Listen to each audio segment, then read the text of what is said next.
Hi, I'm Marta. This is the Dolls Rescue Channel, and that's what I did with this doll. I found her for $1 at a garage sale.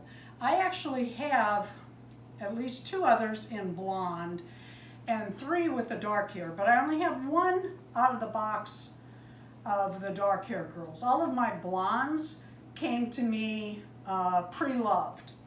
Darren made her this wonderful stand. I absolutely love those.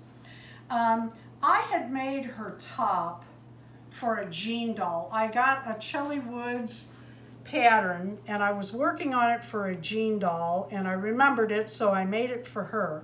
Then I got a Chelly Woods pattern for shorts that were actually made for her. I don't like the pattern. I think it's way too big. Oh, that's supposed to be tucked in.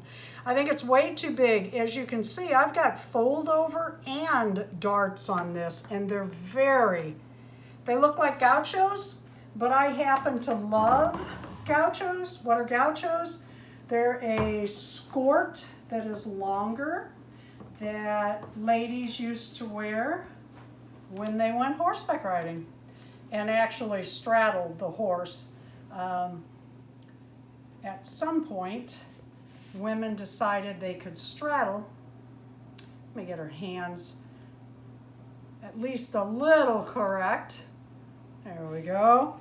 But as you can see, she can straddle a horse and ride. So what I made for her are actual gauchos. And it was fabric I had, and she was $1. You know what? I don't think the horse was more than $5, and I like it. Thank you for watching the Dolls Rescue Channel. Please leave a like, a comment, and subscribe.